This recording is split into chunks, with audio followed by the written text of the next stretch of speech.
പ്രിയപ്പെട്ട വിദ്യാർത്ഥി സുഹൃത്തുക്കളെ, കാലിക്കറ്റ് യൂണിവേഴ്സിറ്റി BA എക്കണോമിക്സ് വിദ്യാർത്ഥികളുടെ 4th സെമസ്റ്ററിലെ കോർ പേപ്പറായിട്ടുള്ള മാക്രോ എക്കണോമിക്സ് 2ലെ പരീക്ഷയ്ക്ക് ഷോർട്ട് ആൻസർ ക്വസ്റ്റ്യൻ 2 മാർക്സിൻ്റെ ക്വസ്റ്റ്യൻസ് ഇമ്പോർട്ടൻ്റ് ആയിട്ടുള്ളതും അതിൻ്റെ ആൻസറുമാണ് നമ്മൾ ഫസ്റ്റ് വീഡിയോയിൽ ഡിസ്കസ് ചെയ്യുന്നത്.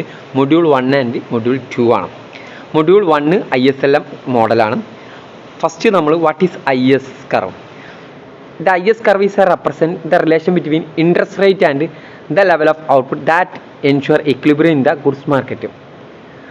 IS curve റെപ്രസെൻ്റ് ചെയ്യുന്നത് ഇൻട്രസ്റ്റ് റേറ്റും ലെവൽ ഓഫ് ഔട്ട്പുട്ടും തമ്മിലുള്ള റിലേഷൻഷിപ്പാണ്. അത് ആ റിലേഷൻഷിപ്പ് എൻഷുർ ചെയ്യുക equilibrium in the goods market. ഇക്വിലിബ്രിയത്തിലൂടെ ഇൻട്രസ്റ്റ് റേറ്റും ലെവൽ ഓഫ് ഔട്ട്പുട്ടും ഈക്വൽ ആവുന്ന പോയിന്റ് അതിനെന്ത് പറയാം, IS കർവ് എന്ന് പറയാം. It is downward sloping. ഇത് ഡൗൺവാർഡ് സ്ലോപ്പിംഗ് ആണ്, indicating that lower interest rate had a lead to higher level of investment and output. എക്കോണമിയിൽ ലോവർ ഇൻട്രസ്റ്റ് റേറ്റ് ആണെങ്കിൽ എക്കോണമിയിൽ എന്തുണ്ടാവും, ഹയർ ലെവൽ ഓഫ് ഇൻവെസ്റ്റ്മെൻറ്റും ഔട്ട്പുട്ടും ഉണ്ടാകുമെന്നാണ് ഇത് റെപ്രസെൻറ്റ് ചെയ്യുന്നത്. Next LM curve. The LM curve represent the relation between interest rate and the level of output that ensures equilibrium in the money market. LM curve എന്താണ്, interest റേറ്റും level of ഔട്ട്പുട്ടും തമ്മിലുള്ള റിലേഷൻഷിപ്പാണ് represent ചെയ്യുന്നത്. അത് എന്ത് ensure ചെയ്യുന്നുണ്ട്, മണി മാർക്കറ്റിലെ equilibrium ensure ചെയ്യുന്നുണ്ട്. ഇത് അപ്വാർഡ് സ്ലോപ്പിംഗ് ആണ്. അപ്വാർഡ് സ്ലോപ്പിങ്ങിൻ്റെ അർത്ഥം indicate that higher level of income ഉണ്ടായിക്കഴിഞ്ഞാൽ increase the demand for money increase ചെയ്യും, leading to higher interest rate higher ആയിരിക്കും. ഓക്കെ, ഇനി അടുത്ത് what is goods market. Goods market the market where goods and service are bought and sold. Goods and service വാങ്ങുകയും വിൽക്കുകയും ചെയ്യുന്ന മാർക്കറ്റിനെ goods market എന്ന് പറയാം. Equilibrium in the goods market occurs when aggregate demands equal to aggregate supply. Goods മാർക്കറ്റിലെ equilibrium എന്ന് പറയുന്നത് aggregate ഡിമാൻഡും ആഗ്രിഗേറ്റ് സപ്ലൈയും ഈക്വൽ ആവുന്ന പോയിന്റാണ്. Next money market. The market where money is supplied and demand. Money supply ചെയ്യുകയും demand ചെയ്യുന്ന മാർക്കറ്റിന് എന്താ പറയുക, money market. Equilibrium in the money market occurs when the demand for money equal to supply of money. മണി മാർക്കറ്റിലെ equilibrium എന്ന് പറയുന്നത് demand for മണിയും സപ്ലൈ ഓഫ് മണിയും ഈക്വൽ ആവുന്ന പോയിന്റാണ്. അടുത്ത് module 2 theories of inflation and unemployment. What is inflation? Inflation എന്ന് പറഞ്ഞാൽ a general increase in price and fall in the purchasing power of money. Price എന്ത് ചെയ്യുക, ജനറൽ പ്രൈസ് ലെവൽ എന്ത് ചെയ്യുക, ഇൻക്രീസ് ചെയ്യുക. സാധനങ്ങളുടെയൊക്കെ വില നല്ലവണ്ണം കൂടുക. അതിനർത്ഥം അപ്പം എന്ത് ചെയ്യും, പർച്ചേസിങ് പവർ എന്ത് ചെയ്യും, പണത്തിൻ്റെ പർച്ചേസിങ് പവർ എന്ത് ചെയ്യും, ഫോളോ ചെയ്യും. ഒരു സാധനത്തിൻ്റെ വില എല്ലാം കൂടിക്കഴിഞ്ഞാൽ നമ്മളെ കയ്യിലുള്ള പണം കൊണ്ട് മുൻപ് വാങ്ങാൻ കഴിയുന്ന അത്ര സാധനം നമുക്ക് വാങ്ങാൻ കഴിയില്ല. അതാണ് fall in the purchasing value of money എന്ന് പറയും. അടുത്ത് അൺഎംപ്ലോയ്മെൻറ്റ് എന്ന് പറഞ്ഞാൽ the situation when individual who are capable of working and are actively seeking work are unable to find employment. Unemployment എന്ന് പറഞ്ഞു കഴിഞ്ഞാൽ ഒരു സിറ്റുവേഷനാണ്. അവിടെ എന്താണ്, ആളുകൾ കേപ്പബിൾ ആയിട്ട് വർക്ക് ചെയ്യാൻ തയ്യാറായിട്ടുള്ള ആളുകൾക്ക്, ജോലി ആക്റ്റീവായിട്ട് തിരയുന്ന ആളുകൾക്ക് പുതിയ ജോലി കണ്ടെത്താൻ കഴിയാത്ത അവസ്ഥ എന്ന് പറയാം അൺഎംപ്ലോയ്മെൻറ്റ് എന്ന് പറയാം. അടുത്ത് sacrifice ratio. The sacrifice ratio in economic refers to the amount of output or economic activity that must be foregone to reduce inflation by a certain percentage. Inflation കുറയുന്നതിൻ്റെ ഭാഗമായിട്ട് എക്കോണമിയിൽ ഔട്ട്പുട്ടിൻ്റെ അളവിൽ അത് സാക്രിഫൈസ് ചെയ്യുന്ന റേഷ്യോ എന്താ പറയുക, sacrifice ratio. It measures short time cost incurred when policy makers implement contradictionary monetary policy or physical policy to combat inflation. ഇൻഫ്ലേഷന് ഇല്ലാതാക്കാൻ വേണ്ടിയിട്ട് നടത്തുന്ന contradictionary monetary physical policy implement ചെയ്യുമ്പോൾ അതിൻ്റെ ഷോർട്ട് ടൈം കോസ്റ്റ് എക്കോണമിയിൽ അതിനെന്ത് പറയാം, സാക്രിഫൈസ് റേഷ്യോ എന്ന് പറയാം. അടുത്ത് Okun's law is a empirical relationship that quantify the connection between unemployment and economic growth. അൺഎംപ്ലോയ്മെൻറ്റും എക്കണോമിക് ഗ്രോത്തും നമ്മളെ കണക്ഷൻ ക്വാണ്ടിഫൈ ചെയ്യുന്ന ഒരു എംപിരിക്കൽ റിലേഷൻഷിപ്പാണ് Okun's law. It posits that for every 1% of increase in the unemployment rate, a country GDP will be approximately an additional 2% lower than its potential GDP. എന്ന് പറഞ്ഞു കഴിഞ്ഞാൽ unemployment 1% കൂടിക്കഴിഞ്ഞാൽ potential GDP എന്ത് ചെയ്യും, GDP 2% lower ചെയ്യുന്നതിനെ എന്ത് പറയാം, Okun's law പറയുന്നത്. This relation highlight that the trade off between unemployment and output. അൺഎംപ്ലോയ്മെൻറ്റും ഔട്ട്പുട്ടും തമ്മിലുള്ള ട്രേഡ് ഓഫ് എന്ന് പറഞ്ഞാൽ ഇൻവേഴ്സ് റിലേഷൻഷിപ്പാണ്. അൺഎംപ്ലോയ്മെൻറ്റ് കൂടിക്കഴിഞ്ഞാൽ ഔട്ട്പുട്ട് കുറയും, അൺഎംപ്ലോയ്മെൻറ്റ് കുറഞ്ഞു കഴിഞ്ഞാൽ ഔട്ട്പുട്ട് കൂടും. ഓക്കെ, ഇനി അടുത്ത Phillips curve, a graphical representation showing an inverse relation between the rate of unemployment and rate of inflation. Rate of ഇൻഫ്ലേഷനും അൺഎംപ്ലോയ്മെൻറ്റും തമ്മിലുള്ള ഇൻവേഴ്സ് റിലേഷൻഷിപ്പാണ് എന്ത് ഫിലിപ്സ് കർവ് കാണിക്കുന്നത്. ഇൻഫ്ലേഷൻ കുറഞ്ഞു കഴിഞ്ഞാൽ അൺഎംപ്ലോയ്മെൻറ്റ് എന്ത് ചെയ്യും, കൂടിക്കൊണ്ടിരിക്കും. ഇൻഫ്ലേഷൻ കൂടിക്കഴിഞ്ഞാൽ അൺഎംപ്ലോയ്മെൻറ്റ് കുറയും. അതിനെന്ത് പറയാം, ഫിലിപ്സ് കർവ് എന്ന് പറയാം. അടുത്ത ഡിഫ്ലാഷൻ. ഡിഫ്ലാഷൻ എന്ന് പറഞ്ഞാൽ a decrease in the general price level of goods and services എന്ന് പറയാം. ഇൻഫ്ലേഷൻ്റെ നേരെ ഓപ്പോസിറ്റ്. ജനറൽ പ്രൈസ് ലെവൽ കുറയുന്നതിന് എന്ത് പറയാം, ഡിഫ്ലാഷൻ എന്ന് പറയാം. അവിടെ എന്ത് ചെയ്യും, പർച്ചേസിങ് പവർ കൂടുകയാണ് ചെയ്യുക, മണിയുടെ പർച്ചേസിങ് പവർ കൂടുകയാണ് ചെയ്യുക. ഇനി അടുത്ത stagflation, a situation where inflation and unemployment are high. Stagflation എന്ന് പറഞ്ഞാൽ ഇൻഫ്ലേഷനും അൺഎംപ്ലോയ്മെൻറ്റും ഹൈ ആണ് simultaneously along with stagnant economic growth. അതിൻ്റെ കൂടെ തന്നെ എക്കണോമിക് ഗ്രോത്ത് എന്തായിരിക്കും, സ്റ്റാഗ്നൻ്റ് ആയിരിക്കും.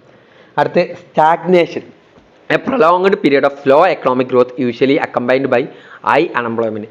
സ്ലോ എക്കണോമിക് ഗ്രോത്തിൻ്റെ കൂടെ എന്ത് ചെയ്യും, ഹൈ അൺഎംപ്ലോയ്മെൻ്റ് ഉള്ള സിറ്റുവേഷൻ എന്ന് പറയാം, സ്റ്റാഗ്നേഷൻ എന്ന് പറയാം.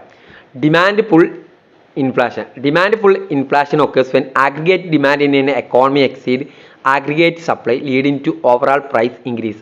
എക്കോണമിയിലെ ആഗ്രിഗേറ്റ് ഡിമാൻഡ് ഇൻക്രീസ് ചെയ്യും. അതെന്ത് ചെയ്യും, ആഗ്രിഗേറ്റ് സപ്ലൈനെക്കാട്ടി കൂടുന്ന സമയത്ത് എന്ത് ചെയ്യും, അതിൻ്റെ ഭാഗമായിട്ട് എന്ത് ചെയ്യും, ഓവറാൾ പ്രൈസ് ഇൻക്രീസ് ചെയ്യുന്നതിന് എന്ത് പറയാം, ഡിമാൻഡ് പുൾ ഇൻഫ്ലേഷൻ എന്ന് പറയാം. കാരണം സാധനങ്ങൾക്ക് ഡിമാൻഡ് കൂടും, അപ്പോൾ അതിൻ്റെ ഭാഗമായിട്ട് എന്ത് ചെയ്യും, സപ്ലൈനെക്കാട്ടി കൂടുമ്പോൾ സാധനങ്ങളുടെ വില കൂടും. അതാണ് അതിൻ്റെ അർത്ഥം. This type of inflation is driven by strong consumer demand. ഇതിൻ്റെ സ്ട്രോങ് കൺസ്യൂമർ ഡിമാൻഡുള്ള സമയത്ത് അതിന് ഉദാഹരണം നമുക്ക് കേരള സ്റ്റേറ്റ് ഒക്കെ പറയാം. ഇൻക്രീസ്ഡ് ഗവൺമെൻറ് സ്പെൻഡിങ് ഇൻക്രീസ് ചെയ്യുന്നതിന് monetary expansion or higher export causing business to rise price to balance supply and demand. അടുത്ത cost push inflation arise from increase in production cost കൂടുന്നതിൻ്റെ ഭാഗമായിട്ട് എന്ത് ചെയ്യും, such as wage or raw മെറ്റീരിയലിൻ്റെ ഒക്കെ cost കൂടി, അതിൻ്റെ ഭാഗമായിട്ട് എന്ത് ചെയ്യും, pass to consumer higher price. അപ്പോൾ സാധനങ്ങൾ വലിയ പ്രൈസിൽ മാത്രമേ വിൽക്കാൻ സാധിക്കുള്ളൂ. അതാണ് കോസ്റ്റ് പുഷ് ഇൻഫ്ലേഷൻ എന്ന് പറയുന്നത്. Built inflation, wage price spiral. Built in inflation occurs when past inflation influence future inflation expectation. പാസ്റ്റിലെ ഇൻഫ്ലേഷൻ എന്ത് ചെയ്യാണ്, ഫ്യൂച്ചർ ഇൻഫ്ലേഷൻ എക്സ്പെക്റ്റേഷനെ എഫക്റ്റ് ചെയ്യാം. occurs when ഇൻഫ്ലേഷൻ ഇൻഫ്ലുവൻസ് ചെയ്യാം, leading to continuous price and wage increase. കാരണം മുൻപ് inflation കൂടുതലാണ്, അതുകൊണ്ട് ഫ്യൂച്ചറിൽ എന്ത് ചെയ്യും, കൂടും. അതിൻ്റെ ഭാഗമായിട്ട് കണ്ടിന്യൂസ് ആയിട്ട് പ്രൈസും വേജും ഇൻക്രീസ് ചെയ്യുന്നതിന് എന്ത് പറയാം, ബിൽറ്റ് ഇൻ ഇൻഫ്ലേഷൻ എന്ന് പറയാം. ഇനി അടുത്ത് structural inflation stems from supply side constrain and long term factors within N economy. Issues like monopolies, regulatory inefficiency, infrastructure bottlenecks or demographic shift create persistent upward pressure on price. എന്ന് പറഞ്ഞാൽ എക്കോണമിയിലെ സ്ട്രക്ചറിലുള്ള മാറ്റത്തിനനുസരിച്ച് അതിൻ്റെ ഒരു മാറ്റത്തിൻ്റെ ഭാഗമായിട്ട് എന്ത് ചെയ്യാണ്, ഇൻഫ്ലേഷൻ എന്താണ് എന്ന് പറയാം, സ്ട്രക്ചറൽ ഇൻഫ്ലേഷൻ എന്ന് പറയാം. അടുത്ത് hyper inflation is an extreme form of inflation characterised by rapid and uncontrollable price increase. റാപ്പിഡായിട്ടുള്ള അല്ലെങ്കിൽ അൺകൺട്രോൾ ചെയ്യാൻ കഴിയാത്ത രീതിയിലുള്ള പ്രൈസ് ഇൻക്രീസ് ചെയ്യുന്നതിനെന്ന് പറയാം ഹൈപ്പർ ഇൻഫ്ലേഷൻ എന്ന് പറയാം. ഇൻഫ്ലേഷൻ്റെ എക്സ്ട്രീം ഫോമാണ്. It often result from excessive money supply growth excessive ആകുമ്പോൾ loss of confidence in the കറൻസിയുടെ കോൺഫിഡൻസ് ലോസ് ചെയ്യുന്നതിന് ഭാഗം or severe economic disruption such as wars or political instability leading to severe economic and social consequence. അടുത്ത് core inflation exclude volatile items like food and energy prices to focus on underline inflation trends. Core inflation എന്ന് പറഞ്ഞാൽ volatile items ആയിട്ടുള്ള food energy prices exclude ചെയ്തുകൊണ്ട് to focus on underline inflation trends.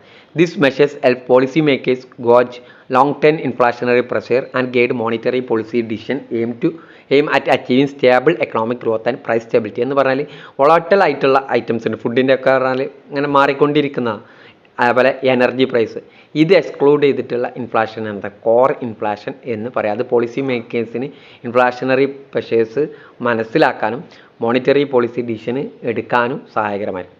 അടുത്ത് consumer price ഇൻഡെക്സും wholesale price ഇൻഡെക്സും. Consumer price index measures the average change in price over time consumer pay for a basket of goods and service. Consumer price index പറഞ്ഞാൽ consumer ഒരു goods and സർവീസിൽ കൊടുക്കുന്ന price ഉണ്ടല്ലോ, സാധനങ്ങൾ വാങ്ങാൻ വേണ്ടിയിട്ട്, അതിൻ്റെ പ്രൈസിൽ ആവറേജ് ചേഞ്ച് ഉണ്ടാകുന്നതിന് consumer price index. Wholesale price index എന്ന് പറഞ്ഞാൽ ഇത് ഹോൾസെയിൽ ലെവൽ, അങ്ങനെ റീറ്റെയിലേഴ്സിന് എത്തുന്നതിന് മുമ്പുള്ള ലെവലിലുള്ള average change in price of goods and service, അതാണ് എന്ത് പറയും ഹോൾസെയിൽ പ്രൈസ് ഇൻഡെക്സ്. അടുത്ത് labour force and work force. Labour force include all individual who are employed or actively seeking employment. Labour force പറഞ്ഞാൽ ആരൊക്കെ ജോലി ചെയ്യുന്നുണ്ട്, അതേപോലെ തന്നെ ആക്റ്റീവ്ലി എംപ്ലോയ്മെൻറ്റ് സീക്ക് ചെയ്യുന്ന ആളുകൾ, അവരെല്ലാവരും എല്ലാ ഇൻഡിവിജ്വലും അതിൽ ഇൻക്ലൂഡ് ചെയ്യും. എന്നാൽ work force refers specifically to those who are currently employed. Work force പറഞ്ഞാൽ ആരൊക്കെ ഇപ്പോൾ ജോലി ചെയ്യുന്നുണ്ട്, അതിനെന്ത് പറയാം വർക്ക് ഫോഴ്സ് എന്ന് പറയാം. ഇനി അടുത്ത് voluntary unemployment. When individual choose not to work at the current wage rate. Current wage റേറ്റിൽ ഇൻഡിവിജ്വൽ വർക്ക് ചെയ്യാൻ തയ്യാറല്ലാത്തതിന് എന്ത് പറയാം വളണ്ടറി അൺഎംപ്ലോയ്മെൻറ്റ് എന്ന്. ഇനി അടുത്ത് natural rate of unemployment. The rate of unemployment consistent with a stable rate of inflation where the economy is at full employment. Economy full employment ആകുന്ന സമയത്ത് the rate of unemployment consistent with a stable rate of inflation. Stable rate of ഇൻഫ്ലേഷൻ്റെ അടിസ്ഥാനത്തിലാണെങ്കിൽ അതിനെ natural rate of unemployment എന്ന് പറയും.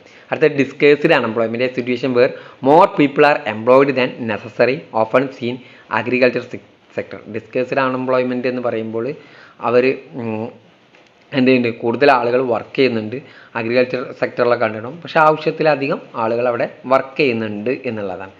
ഇനി അടുത്ത under employment, a situation where individual are working less than they would like to or in job that do not utilize their skills fully. Under employment എന്ന് പറയുമ്പോൾ അവർ work ചെയ്യുന്നുണ്ട്, പക്ഷേ അതിൽ നിന്ന് ഉണ്ടാവേണ്ട പ്രൊഡക്ടിവിറ്റി അതിനനുസരിച്ച് ഉണ്ടാവില്ല. അതിനെന്ത് പറയാം അണ്ടർ എംപ്ലോയ്മെൻറ്റ് എന്ന് പറയാം.